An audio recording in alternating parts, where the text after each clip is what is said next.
Donald Trump was just dealt 2 separate setbacks in his efforts to kill the criminal cases that he's currently facing. Judges in both the Georgia case, in which he and a number of other individuals, nearly 24, attempted to overthrow the results of the Georgia 2020 presidential election, and the federal classified documents case, both ended his efforts to end those.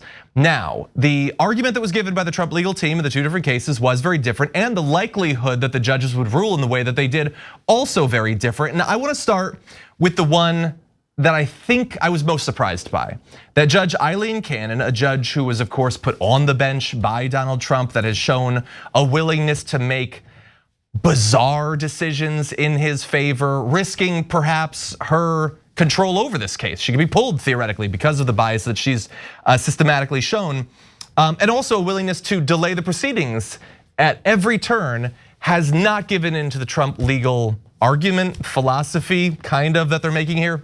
I want to break down exactly what happened. So in their original motion, Trump's legal team asserted that the former president was able to designate classified documents as personal and, under the Presidential Records Act, legally retain them after his term ended. Now, they coupled that with an even more questionable thing, which is that they said that by taking them to Mar-a-Lago rather than sending them to the National Archives, Trump was effectively designating them as personal. So, he didn't do anything to designate them as personal, but he did steal them. So is that cool? And it wasn't cool, actually. Now, along the way, of course, the prosecutor said that even if their interpretation of the Presidential Records Act was accurate, the charges that Trump faces in the classified documents case have nothing to do with the Presidential Records Act. They're actually, they're encapsulated under the Espionage Act, all 32 of those counts. Now, that did not mean that Judge Eileen Cannon was going to reject the argument. Again, the bias has been fairly clear from the very beginning, but she did reject this legal argument and declined to dismiss the case under it. She wrote that prosecutors, quote, make no reference to the Presidential Records Act, sort of the argument that the special counsel's team was making, and that they did not rely on the statute to bring charges. However, her order did keep open the possibility that Trump could still use that argument to defend himself at trial. Why? I don't know. I'm not a lawyer, I share that with Alina Habba. But the whole thing seems very surprising because again, the charges have nothing to do with the Presidential Records Act. And so if it's not a justification to dismiss the thing, why would it be a defense against the claims that he stole those documents, particularly when the special counsel has already made clear that they've racked up a number of different witnesses that are going to make clear that Donald Trump did nothing besides the initial act of theft to even pretend to make these personal documents. And there's a very, I think, interesting conversation to be had about whether many of these documents even could be made personal, considering that they contain incredibly sensitive secrets and facts and all sorts of stuff having to do with national security. And so that's the big one. We're gonna move on to another case eventually, but what do you think about this? Are you as surprised as I was? Pausing here to deliver some honest truth as we do in our news coverage as well. TYT is facing challenges, guys, as the entire industry is. You know who could make the difference? You. If you hit the join button below, it's gonna make all the difference and keep us in business. We appreciate you, thank you. No, I wasn't surprised because the facts of how she should rule are so clear, right? And I thought Jack Smith actually did a good job legally when he basically threatened to appeal her being the judge in the case because she was being so ridiculous. And I think that did have some effect here based on my reading of the case. She said several times in the case, you see that? I mean, you could appeal anything you like, but I ruled on your side, which I thought, oh, well played, Jack Smith. But in terms of the law, it's super clear. Guys, sometimes laws overlap, and so they could be relevant in a trial about something else. Sometimes one part of one law might counteract a different part of a different law, right? So it's not wrong to consider it. And so, but they did consider it, and here they do not overlap, they do not counteract, they have nothing to do with the charges. So it's like saying you're up on a murder charge, but Your Honor, I didn't steal that bike. Yeah, we didn't charge you with that. That was not related to this case at all. So congratulations on not stealing the bike, but not relevant here. And that's basically this ruling, and it's definitely correct. Mondale. Yeah, I think that's right. I think also there's something more cynical at play with this judge. She's the same judge that took this case and moved it to one of the most conservative counties in Florida, one of the counties where Trump won by more than 20 percentage points. And we see her willingness to muddy the water. And I think this idea that we're gonna even consider the PRA as a defense for Trump and instructions being given to the jury is just to do that. I mean, you got a conservative, most likely you're gonna have a conservative jury already favoring Trump from a judge that's appointed by Trump. Then you're gonna give them some instructions that could muddy the water and confuse them on what is and isn't possible when it comes to documents. And like John said, some of those documents were highly secure and secret that you can't even if you are the president, you could never declassify some of those documents. Yet and still, Trump had them in the bathroom, probably using them for TP or something. Who knows? Yeah, I mean, along those lines, let me just remind the audience what some of them were.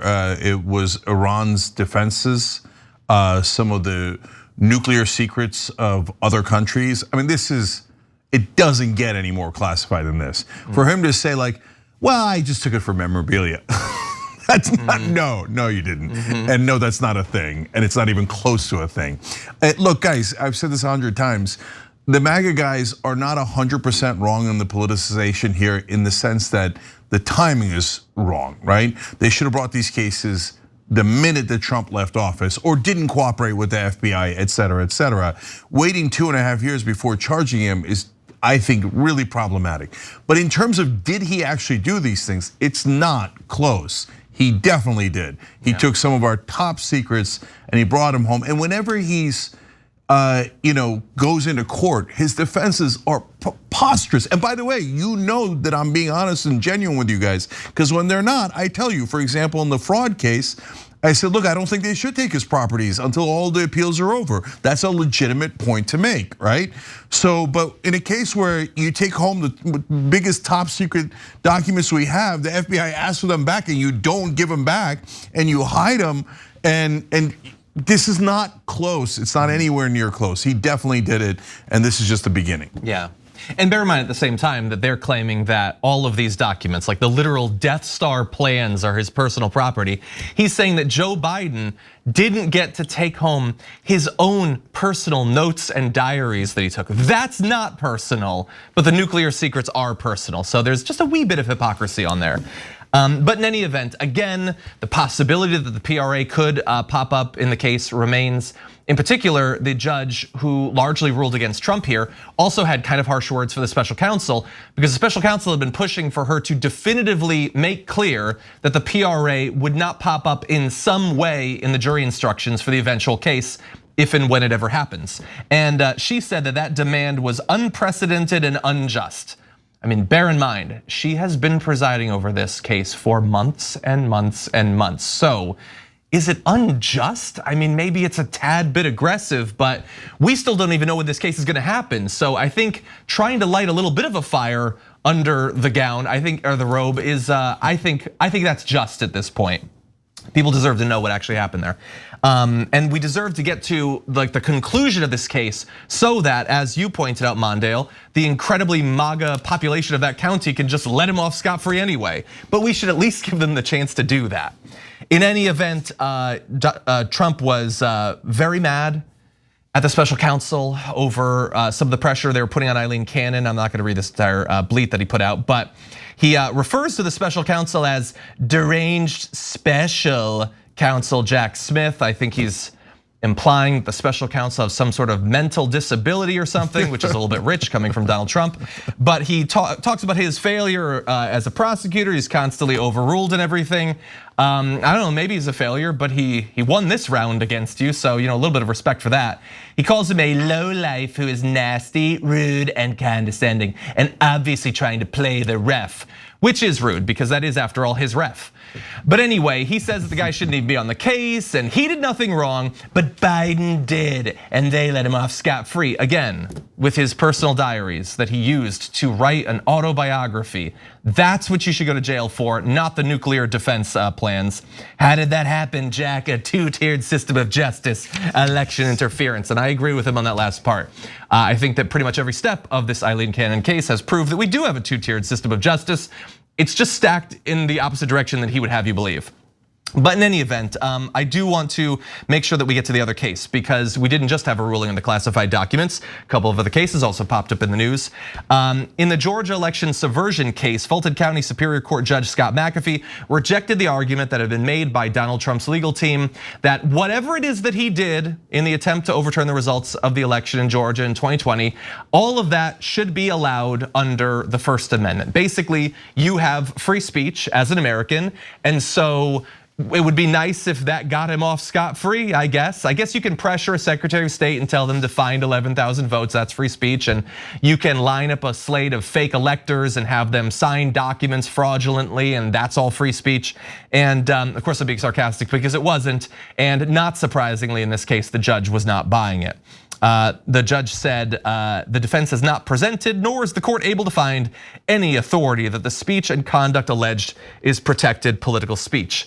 And bear in mind, you shouldn't be surprised by this because multiple of the co-conspirators have already also tried to defend themselves under the First Amendment, and they were not successful in doing that. I think Sidney Powell notably is one of those.